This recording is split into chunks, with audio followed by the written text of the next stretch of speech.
Friends, मैं विकास आपका welcome करता हूं मेरी क्लास में। आज हम पढ़ेंगे भिन्नों का पार्ट थर्ड, जिसमें मैं आपको सिखाऊंगा कि जब आपके पास दो से अधिक भिन्न होती है तो उनकी तुलना किस प्रकार की जाती है। इससे पहले दोनों पार्ट में मैं आपको बता चुका हूं कि भिन्न क्या होती हैं, उन्हें किस प्रकार से लिखा जाता है, किस प्रकार उनका एक्सप्रेशन दिया जाता है तथा उनका तात्पर्य क्या होता है, उनके गुणधर्म क्या होते हैं। सेकंड पार्ट में मैंने आपको पढ़ाया था जब आपके पास दो भिन्न होती हैं, चाहे वे उचित भिन्न हो या अनुचित भिन्न हो, उनकी तुलना किस प्रकार से की जाती है। इस वीडियो में लास्ट में मैंने आपको समझाया था जब दो से अधिक भिन्नों में आपके पास वो वाला केस हो जिसमें कि आपके भिन्नों के अंश समान हो या हर समान हो, तो भिन्नों की तुलना किस प्रकार से की जाती है वो मैं आपको बता चुका हूं। उसको थोड़ा सा ओवरव्यू में आपको देते हुए आगे हम पार्ट थर्ड पढ़ेंगे, जिसमें आज हम सीखेंगे कि जब आपके अंश में हर दोनों अलग अलग है और आपकी भिन्न दो से अधिक है तो उनकी तुलना किस प्रकार से की जाएगी। तो आगे बढ़ते हैं दोस्तों। लास्ट वीडियो में मैंने आपको बताया था जब आपके पास हर समान होते हैं तो हर समान होने पर यदि आपका अंश बढ़ता है तो आपकी भिन्न का मान भी बढ़ता है। मैं कह सकता हूं भिन्न का मान मेरा यहाँ बढ़ेगा, अर्थात मेरी सबसे बड़ी भिन्न यहाँ ये वाली होगी। आप देख सकते हैं क्योंकि 5, 9, 11 और 13 में सबसे बड़ा अंश मेरा 13 है, हर मेरे सभी में समान है, तो अंश के बढ़ने के साथ साथ मेरा भिन्न का मान बढ़ेगा। आप समझिए, हर समान होने पर अंश चाहता है कि अगर वो बड़ा होता है तो भिन्न का मान भी बड़ा होगा, यानी ये वाली भिन्न मेरी सबसे बड़ी होगी और ये वाली भिन्न मेरी सबसे छोटी होगी। आगे आप देखिए, इन सभी भिन्नों में मैंने अंश समान लिए हैं जिनके हर अलग अलग हैं, हर आपके मैंने बढ़ते हुए क्रम में लिए हैं। तो आप ध्यान रखिएगा, यदि अंश समान होता है तो आपके पास जैसे जैसे हर बढ़ता है, हर के बढ़ने के साथ साथ भिन्न का मान घटेगा। आप ध्यान रखिएगा, यदि आपका अंश बढ़ता है तो आपका भिन्न का मान बढ़ता है, लेकिन यदि हर बढ़ता है तो भिन्न का मान आपका घटता है। तो यहाँ मैं कह सकता हूं कि ये वाली भिन्न मेरी सबसे छोटी भिन्न होगी तथा ये वाली भिन्न मेरी सबसे बड़ी भिन्न होगी। आप समझ लीजिए कि यहाँ अंश आपके समान थे, सबसे छोटा हर मेरा 8 था और सबसे बड़ा हर मेरा 17 था। हर बढ़ने के साथ साथ भिन्न का मान कम होता जाएगा, यानी ये वाली भिन्न मेरी सबसे छोटी होगी और ये भिन्न मेरी सबसे बड़ी होगी। ये मैंने पिछली क्लास में आपको बता दिया था। अब हम सीखेंगे कि जब अंश में हर दोनों अलग अलग हो और भिन्न हमारे पास दो से अधिक हो तो उनकी तुलना किस प्रकार की जाती है। सबसे पहले हम पढ़ेंगे एलसीएम मेथड का यूज करते हुए इसको कैसे हल किया जाता है। बच्चों आगे देखिए, बोर्ड पे मैंने दो एग्जाम्पल लिए हैं। हम इन साधारण भिन्नों की तुलना लैसे का उपयोग करते हुए किस प्रकार कर सकते हैं आप ये देखिए। तो हम सबसे पहले स्टेप्स लिखते हैं। सबसे पहले आपको जो भिन्न दी गई हैं उन भिन्नों के हरों का लैसे लेना होता है। हरों का आप लैसे लेंगे, उसके बाद आपको इन भिन्नों को समतुल्य भिन्न बनाना होता है। समतुल्य भिन्न बनाने के लिए क्या किया जाता है अभी हम देखेंगे। और तीसरे स्टेप में जब आप इन्हें समतुल्य भिन्न बना लेते हैं तो आप देखेंगे कि इन भिन्नों के हर समान हो चुके हैं और उसके बाद फिर आप इनका कंपैरिजन करते हैं, जो मैं आपको सिखा चुका हूं कि हर समान होने पर कंपैरिजन किस प्रकार किया जाता है। तो सबसे पहले आप देखिए, जब मैं इन भिन्नों का हरों का लैसे लेता हूं तो लैसे क्या मिलेगा। यदि मैं 7 का, 14 का और 21 का लैसे लूं तो मुझे 42 प्राप्त होता है। मैं कह सकता हूं कि इन तीनों भिन्नों का हरों का लैसे 42 आया है। सेकंड स्टेप में आपको इन्हें समतुल्य भिन्न बनाना होता है। वो बनाने के लिए आपको इन हरों से उस लैसे में भाग लगाकर जो भी भागफल आपको प्राप्त हो उससे अंश में हर में गुणा करना होता है। आप देखिए, 7 का भाग जब मैं 42 में लगाऊंगा तो मुझे 6 प्राप्त होगा। मैं इस 5/7 को 6 से अंश में हर में गुणा कर दूंगा। 11/14 को मैं 3 से गुणा करूंगा अंश में हर में, क्योंकि मेरे को 14 का भाग लगाने पर 42 में 3 प्राप्त हुआ था, तो मैंने 3 से अंश में हर में गुणा कर दिया। 13/21 को इसी प्रकार मैं 2 से गुणा करूंगा, क्योंकि जब 21 का भाग 42 में लगाते हैं तो 2 प्राप्त होता है। 2 से अंश में हर में इसे गुणा कर दिया। आगे आप देखिए, ये भिन्न कुछ इस प्रकार से दिखेगी। 30/42, 33/42, 26/42। आप देखिए कि 5/7 और 30/42 ये दोनों भिन्न आपस में समतुल्य भिन्न है। 11/14 और 33/42 ये दोनों भिन्न आपस में समतुल्य भिन्न है। 13/21 और 26/42 ये दोनों समतुल्य भिन्न है। इक्विवेलेंट फ्रैक्शन है, जिसे मैं आपको पार्ट फर्स्ट में पढ़ा चुका हूं भिन्नों के प्रकार में। अब आप देखिए, अभी थोड़ी देर पहले मैंने आपको बताया था कि यदि भिन्नों के हर समान होते हैं तो सबसे बड़ी भिन्न वह होगी जिसका अंश सबसे बड़ा है। मैं यहाँ देख सकता हूं कि 33/42 में मेरे को अंश 33 सबसे बड़ा प्राप्त हो रहा है, क्योंकि सबसे छोटा अंश मेरा 26 है, उससे बड़ा 30 है और सबसे बड़ा 33 है। तो मैं कह सकता हूं इसके कॉरस्पॉन्डिंग जो मुझे भिन्न प्राप्त हुई है वह भिन्न मेरी सबसे बड़ी भिन्न होगी, तथा सबसे छोटे अंश के कॉरस्पॉन्डिंग जो भिन्न मुझे प्राप्त हुई है यानी ये वाली भिन्न मेरी सबसे छोटी भिन्न होगी। मैं उम्मीद करता हूं आपको समझ में आया होगा ये कैसे किया गया है। एक और एग्जाम्पल मैंने आपके लिए लिया है, इसे समझते हैं। देखिए 17/100, 39/200, 109/100 और 67/400। जब मैं यहाँ हर रो का लैसे लूंगा तो लैसे मुझे प्राप्त होगा 100 का 200, 100, 400। इसका लैसे मुझे 400 के बराबर प्राप्त होगा, क्योंकि 400 वह सबसे छोटी संख्या होगी जो कि इन हरों से पूर्णतया विभाजित हो जाती है। अब आप देखिए जब मैं 100 का भाग 400 में लगाऊंगा तो मुझे 4 प्राप्त होगा। तो 4 से मैं इसे ऊपर नीचे गुणा करूं तो कुछ इस प्रकार से मुझे ये भिन्न दिखेगी। 39/200 को मैं 2 से अंश में हर में गुणा करूंगा, क्योंकि 200 का भाग 400 में लगाने पर मुझे 2 प्राप्त हुआ था। 109/100 को मैं 4 से अंश में हर में गुणा करूंगा, तथा 67/400 आपको इसी प्रकार दिखेगा, क्योंकि 1 से गुणा करने की मुझे आवश्यकता नहीं है। आप देखिए क्या प्राप्त होता है, 68/400, 78/400, 436/400 और 67/400। आप देख सकते हैं कि सबसे बड़ा अंश आपको इस भिन्न में प्राप्त हो रहा है। तो इस भिन्न के कॉरस्पॉन्डिंग जो भिन्न होगी वह भिन्न आपकी सबसे बड़ी भिन्न होगी, तथा सबसे छोटा अंश आपको इस भिन्न में प्राप्त हो रहा है। तो इस भिन्न के कॉरस्पॉन्डिंग जो भिन्न आपकी है वह भिन्न आपकी सबसे छोटी भिन्न होगी। इनका अगर मैं आरोही क्रम लिखूं तो आप देखिए किस प्रकार से लिखा जाएगा। मैं देख सकता हूं कि सबसे छोटी भिन्न मेरी ये वाली है, यानी 67/400 सबसे छोटी भिन्न है। उसके बाद इससे बड़ा अंश मेरा 68/400 में है, तो इसके कॉरस्पॉन्डिंग यानी ये वाली भिन्न मेरी इससे बड़ी होगी 17/100, और फिर मेरा 78 इससे बड़ा अंश है, तो ये वाली भिन्न जो आएगी वो इससे बड़ी होगी 39/200, और सबसे बड़ी भिन्न मेरी 109/100 होगी। मैं देख सकता हूं कि लैसे का उपयोग करते हुए भिन्नों को समतुल्य भिन्न बनाकर मैंने भिन्नों की तुलना कर ली है। आगे हम पढ़ेंगे कि गैप मेथड का यूज करते हुए भिन्नों की तुलना किस प्रकार की जाती है। बच्चों आगे समझिए, मैंने 2 एग्जाम्पल लिए हैं। यहाँ हम गैप मेथड का यूज करते हुए भिन्नों की तुलना करेंगे कि कौन सी भिन्न सबसे बड़ी होगी और कौन सी भिन्न सबसे छोटी होगी। आप गौर कीजिएगा, ये सभी भिन्न आपकी उचित भिन्न है। यहाँ आपका अंश हर से छोटा है, तथा इस एग्जाम्पल में ये सभी भिन्न आपकी अनुचित भिन्न है। यहाँ आपका अंश हर से बड़ा है, यानी मैं कह सकता हूं यहाँ मेरा हर छोटा है तथा यहाँ मेरा अंश छोटा है। आप ध्यान दीजिएगा कि इसका स्टेप का प्रोसीजर क्या होता है, आप एक एक करके समझिए। पहले इस एग्जांपल को लेते हैं। आप यहाँ देखिए कि हमारे पास अंश में हर में सभी में 2 का गैप है, 5 में 7 में 2 का गैप है, 11 में 13 में भी 2 का गैप है, 19 और 21 में 2 का गैप है, 27 और 29 में 2 का गैप है। यहाँ आपके पास गैप मेथड से जब आप क्वेश्चंस को हल करते हैं तो 2 तरह के क्वेश्चन होते हैं आपके पास, कि गैप सभी बिंदुओं में समान हो और गैप आपका अलग अलग हो। तो पहले हम जो मैंने दोनों एग्जांपल आपके सामने लिए हैं, यहाँ दोनों एग्जांपल्स में गैप आपका समान है। तो आप देखिए किस प्रकार इन्हें हल करेंगे। सबसे पहले आप देखेंगे कि आपकी भिन्न उचित भिन्न है या अनुचित भिन्न है। ये सभी भिन्न आपकी उचित भिन्न है, जहां आपका अंश हर से छोटा होता है। आप कह सकते हैं कि अंश में हर में से जो भी चीज आपकी छोटी होगी उसके बेसिस पर आप डिफाइन करेंगे कि भिन्नों का क्रम क्या होगा। यहाँ मेरा अंश छोटा है तो मैं कह सकता हूं जो भी छोटा होगा उसके बेसिस पर आप छोटा होगा, उसके बेसिस पर आप भिन्नों का क्रम निर्धारित करेंगे।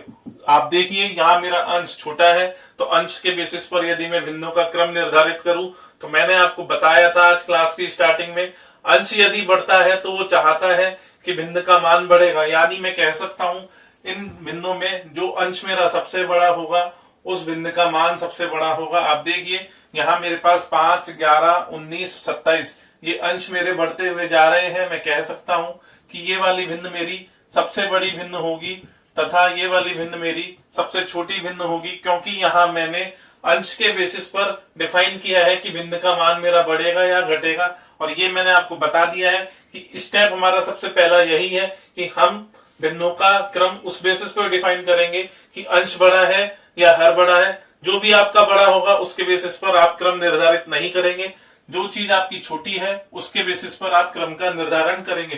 तो यहाँ देखिए, अंश के बेसिस पर जब मैं क्रम का निर्धारण करूंगा तो मुझे पता है अंश बढ़ने के साथ साथ मेरी भिन्न का मान बढ़ता है, तो सबसे बड़ी भिन्न ये होगी तथा सबसे छोटी भिन्न ये होगी। तो मैं कह सकता हूं कि अगर मैं इनका आरोही क्रम लिखूं तो आरोही क्रम कुछ इस प्रकार से होगा, यानी ये सबसे छोटी भिन्न, उसके बाद आपकी इससे बड़ी ये होगी और सबसे बड़ी भिन्न इस प्रकार आपकी ये हो जाएगी। अगले एग्जाम्पल में देखिए, आप यहाँ देखिए अंश आपका सभी भिन्नों में हर से बड़ा है। मैंने आपको बताया था कि पहला स्टेप यही है कि जो भी छोटा होगा उसके बेसिस पर आप निर्धारित करेंगे कि भिन्न का क्रम क्या होगा। तो यहाँ अनुचित भिन्नों में मेरा हर छोटा होता है, तो मैं कह सकता हूं हर के बेसिस पर मैं भिन्नों का क्रम निर्धारित करूंगा। मैंने आपको आज क्लास स्टार्ट करते वक्त बताया था कि हर का मान बढ़ने के साथ साथ हमारी भिन्न का मान घटता है, ये मैंने आपको वहां बताया था। तो मैं कह सकता हूं हर बढ़ेगा तो भिन्न का मान घटेगा, भिन्न का मान घटेगा, यानी मैं कह सकता हूं कि यहाँ मेरी ये वाली भिन्न सबसे छोटी होगी, क्योंकि इस भिन्न में मेरे पास सबसे बड़ा हर है, तथा इस भिन्न का मान सबसे बड़ा होगा क्योंकि इस भिन्न में मेरे पास सबसे छोटा हर है। आप देखिए ये मेरी सबसे छोटी भिन्न है क्योंकि इसका मान हर का मेरा सबसे बड़ा है, तथा यह मेरी सबसे बड़ी भिन्न होगी। आप इन चीजों को आगे समझेंगे कि किस प्रकार मैं बड़ा और छोटा भिन्नों को बता रहा हूं। जब मैं आपको भाग लगाना सिखा दूंगा आपको पता होगा कि भाग लगाकर आप चेक कर सकते हैं कि साधारण भिन्न जब दशमलव भिन्न में बदल जाती है उसको देखकर हम बता सकते हैं कि भिन्न कौन सी बड़ी है और कौन सी छोटी है। अभी के लिए आप ये मान के चलिए कि ये भिन्न आपकी सबसे बड़ी है क्योंकि इसका हर सबसे छोटा है।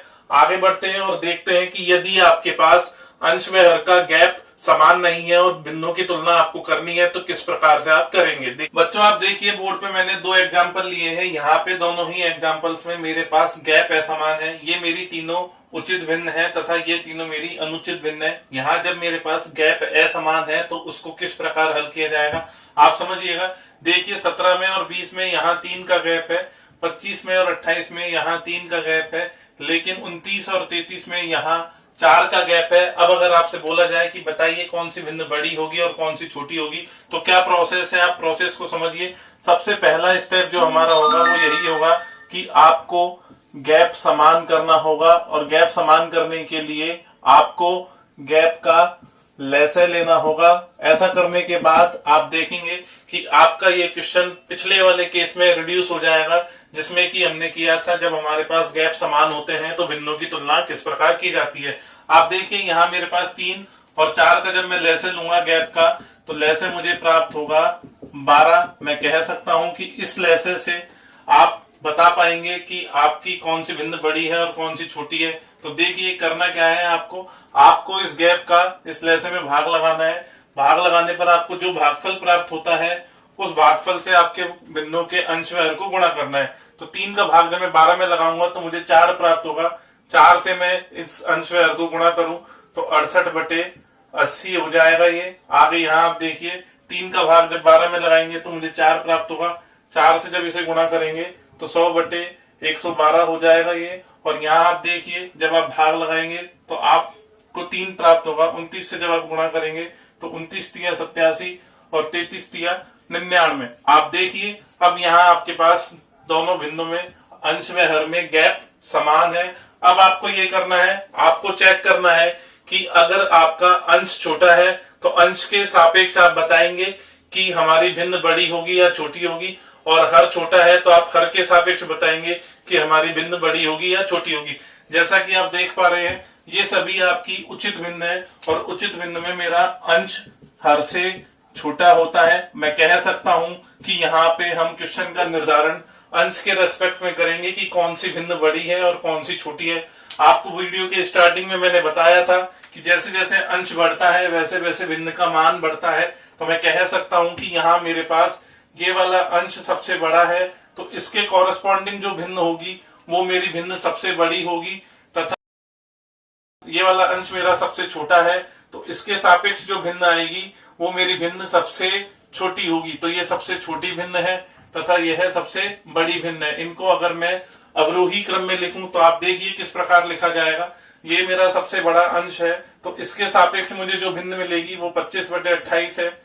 यह सबसे बड़ी भिन्न है। इससे छोटी भिन्न मेरी इसके सापेक्ष मिलेगी जो कि 29/33 है, तथा सबसे छोटी भिन्न मुझे 68/80 के सापेक्ष मिलेगी जो कि 17/20 है। ऐसा मैं इसलिए कह पाया हूं क्योंकि मैंने बताया था जैसे जैसे अंश बढ़ता है वो चाहता है कि भिन्न का मान बढ़े। तो आप देखिए भिन्न का मान बढ़ता है जब आपका अंश का मान बढ़ता है। अगले एग्जाम्पल में मैंने तीनों भिन्न अनुचित भिन्न ली है। इसे कैसे हल करेंगे आप समझिएगा। यहाँ हम चेक करते हैं सबसे पहले गैप। आप देखिए 21 में और 17 में यहाँ 4 का गैप है, 19 में और 14 में यहाँ 5 का गैप है, 8 में 3 में यहाँ 5 का गैप है। तो सबसे पहला स्टेप हमारा वही होगा कि हमें गैप समान करना है, और गैप समान करने के लिए हमें इन गैप का लहसे लेना होगा। तो जब मैं 4 का, 5 का और 5 का लहसे लेता हूं तो मुझे यह लहसे 20 के बराबर प्राप्त होगा। अगले स्टेप में अब आपको देखना है कि आपको इस गैप से उस लहसे में भाग लगाना है। जो भी भागफल आपको प्राप्त होगा उस भागफल से आपको अंश व हर को गुणा करना है। आप देखिए 4 का भाग 20 में लगाने पर 5 प्राप्त होता है। 5 से जब मैं इस बिंदु को गुणा करूंगा तो 105/85 प्राप्त होगा। आगे जब आप इस 5 का भाग 20 में लगाएंगे तो भागफल 4 प्राप्त होगा। 4 से जब मैं इसे गुणा करूंगा तो 76/56 प्राप्त होगा। आगे यहाँ भी मुझे भागफल 4 प्राप्त हुआ है। 4 से जब मैं भाग लगाऊंगा तो 32/12 प्राप्त होगा। अब आप देखिए यहाँ हमारे पास गैप सभी में समान है। ये 20 का गैप है, यहाँ भी मेरे पास 20 का गैप है, तथा यहाँ भी मेरे पास 20 का गैप है। आगे मैंने आपको बताए थे क्वेश्चन 2 पिछले भी, और ये क्वेश्चन में भी मैंने समझाया कि गैप समान जब हो जाता है तो आप किस प्रकार करते हैं। तो गैप समान हो गया है, आप देख सकते हैं। अब आपको देखना है कि आपका अंश बड़ा है या हर बड़ा है। आप देख सकते हैं इन सभी भिन्नों में मेरा हर जो है वो छोटा है, तो जो भी छोटा होता है उसके रेस्पेक्ट में हम भिन्न के क्रम का निर्धारण करते हैं। तो मैं कह सकता हूं कि जैसे जैसे हर बढ़ता है भिन्न का मान मेरा घटता है। ये मैं आपको सिखा चुका हूं, समझा भी चुका हूं। तो मैं कह सकता हूं कि जो मेरा हर सबसे बड़ा होगा उसके सापेक्ष भिन्न मेरी सबसे छोटी होगी। तो आप देखिए 85, 56 और 12 में सबसे बड़ा हर मेरा ये है, तो इसके सापेक्ष जो भिन्न आएगी वो मेरी सबसे छोटी भिन्न होगी। तो मैं कह सकता हूं कि मेरे पास ये वाली भिन्न मेरी सबसे छोटी भिन्न है, तथा ये 12 के सापेक्ष जो भिन्न आएगी वो सबसे बड़ी भिन्न होगी। आप देखिए यहाँ पे मेरे पास 8/3 सबसे बड़ी भिन्न होगी, उससे छोटी भिन्न मेरी 19/14 होगी, और सबसे छोटी भिन्न मेरी 21/17 होगी। मैं उम्मीद करता हूं आपको समझ में आया होगा कि जब गैप असमान होता है तो आप किस प्रकार से गैप समान बनाकर भिन्नों का कंपैरिजन कर पाते हैं। आगे बढ़ते हैं और देखते हैं अप्रोक्सीमेशन मेथड से भिन्नों की तुलना किस प्रकार की जाती है। बच्चों आगे समझिए, अप्रोक्सीमेशन मेथड का यूज करते हुए हम 2 से अधिक भिन्नों की तुलना किस प्रकार कर सकते हैं। मैंने 3 एग्जांपल्स लिए हैं, आप देखिएगा। यदि मैं इस 5 से इस 93 को काट दूं तो ये लगभग 18 बार कटेगा। ये मुझे 1/18 के आसपास लगभग प्राप्त हो जाएगा।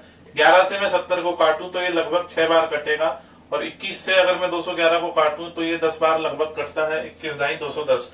आप देखिए मैंने इनको लगभग अप्रोक्सीमेट वैल्यूज को काट लिया है। आप यहाँ गौर करेंगे तो आपको भिन्नों में अंश समान प्राप्त हो गए हैं। तो मैं कह सकता हूं कि जिस भिन्न का हर मेरा सबसे बड़ा होगा वह भिन्न मेरी सबसे छोटी होगी, क्योंकि हम जानते हैं जैसे जैसे हर बढ़ता है वैसे वैसे भिन्न का मान घटना लगता है, वो घटने को चाहता है। आप यहाँ देखिए, मैं देख सकता हूँ कि 1/18, 1/6 और 1/10 में सबसे बड़ा हर मेरा ये है। तो मैं कह सकता हूँ इसके सापेक्ष जो भिन्न मेरी एक्चुअल भिन्न थी वो सबसे छोटी भिन्न होगी, यानी 5/93 सबसे छोटी भिन्न होगी। इससे बड़ी भिन्न मेरी 21/211 होगी, तथा सबसे बड़ी भिन्न मेरी 11/70 होगी। आपको समझ में आया होगा कि अप्रोक्सीमेशन से किस प्रकार इस सवाल को किया गया है। एक और एग्जांपल है, आप इसे समझिए। यदि मैं 13 से 107 को काटूं तो ये लगभग 8 बार कटता है, हमें 1/8 प्राप्त हो जाएगा। 19 से यदि मैं 120 को काटूं तो ये लगभग 6 बार कट जाता है, 19 सिक्की 114 होता है। तथा 15 से जब 60 को आप काटेंगे तो यह आपका 4 बार कट जाता है लगभग। आप देखिए आपको 1/8, 1/6 और 1/4 प्राप्त हो जाता है। अब आप यहाँ वापस वही करेंगे। आप देख सकते हैं कि सभी भिन्नों के अंश समान है, अंश समान होने पर आप हर के रेस्पेक्ट में देखेंगे और जो हर आपका सबसे बड़ा होगा उसके सापेक्ष जो भिन्न है वो सबसे छोटी होगी। ये मैं आपको समझा चुका हूं। आगे आप यहाँ देखिए कि मेरा सबसे बड़ा हर 1/8 में 8 है, तो मैं कह सकता हूं इसके सापेक्ष जो भिन्न है वो सबसे छोटी होगी, यानी 13/107 मेरी सबसे छोटी भिन्न होगी। इससे बड़ी भिन्न मेरी 19/120 होगी तथा सबसे बड़ी भिन्न मेरी 15/61 होगी। हम कह सकते हैं कि सबसे बड़े हर के रेस्पेक्ट में मुझे सबसे छोटी भिन्न प्राप्त हुई है और सबसे छोटे हर के रेस्पेक्ट में मुझे सबसे बड़ी भिन्न प्राप्त हुई है। आगे आप देखिए एक और एग्जांपल लिया है जिसमें a बराबर 10/11 गुणा 12 है तथा b बराबर 12/11 गुणा 13 है तथा c बराबर 13/12 गुणा 14 है। इसको करने के लिए यदि मैं आपसे कहूं कि मैं मान लेता हूं कि 10 का मान 1 के बराबर है, तो मैं कह सकता हूं 11 आपका 2 के बराबर होगा, 12 आपका 3 के बराबर हो जाएगा, 13 आपका 4 के बराबर हो जाएगा तथा 14 आपका 5 के बराबर हो जाएगा। अब अगर इन वैल्यूज को मैं वहां पुट करूं तो मैं देख सकता हूं कि a की वैल्यू मुझे 1/2 गुणा 3 प्राप्त हो जाती है, b की वैल्यू मुझे 3/2 गुणा 4 प्राप्त हो जाती है तथा c की वैल्यू मुझे 4/3 गुणा 5 प्राप्त हो जाती है। इन्हें अगर मैं हल करूं तो 1/6, 3/8 और 4/15 प्राप्त होगा। अब आप इन तीन भिन्नों की तुलना करेंगे और उसको देखकर बता देंगे कि कौन सी भिन्न सबसे बड़ी है और कौन सी भिन्न सबसे छोटी है। इनकी तुलना करना मैं आपको सिखा चुका हूं। आप गैप मेथड से इनकी तुलना कर सकते हैं, आप एलसीएम मेथड से भी इनकी तुलना कर सकते हैं। तो इसी के साथ मैं आज अपनी क्लास को यहीं रोकूंगा। इस क्वेश्चन को आप खुद से ट्राई कीजिएगा जो मैंने आपको पढ़ाया कि गैप मेथड से ये क्वेश्चन कैसे होगा, एलसीएम मेथड से ये क्वेश्चन कैसे होगा, खुद से चेक कीजिएगा और इसका ऑर्डर देखिएगा। तो बच्चों इसी के साथ आज की हमारी ये वीडियो यहीं खत्म होती है। मैं उम्मीद करता हूँ आपको वीडियो पसंद आई होगी, तो प्लीज आप इसे लाइक कीजिए, अपने दोस्तों में शेयर कीजिए और जिन लोगों ने आज तक मेरे चैनल को सब्सक्राइब नहीं किया है वो इसे जरूर सब्सक्राइब कीजिए। डिस्क्रिप्शन में मैंने पिछली दोनों वीडियोज का लिंक भी दे दिया है तथा मेरी अदर वीडियोज का लिंक भी मैंने आपको वहां दिया है। एक ट्रेन योर ब्रेन सीरीज है जिसे आप पढ़िए, उसमें मैं आपको 2 क्वेश्चन असाइनमेंट में देता हूं तथा 2 क्लास में कराता हूं, तो आप उन्हें भी जाके देखिएगा। और जो लोग मेरे साथ आज नए जुड़े हैं, आपको अगर कोई समस्या आई हो तो मुझे कमेंट बॉक्स में लिख के बताइए, वहां मैं आपका इसको सॉल्यूशन जरूर दूंगा। थैंक यू, मिलते हैं नेक्स्ट वीडियो में। इसी प्रकार साथ बने रहिए, आगे मिलते हैं।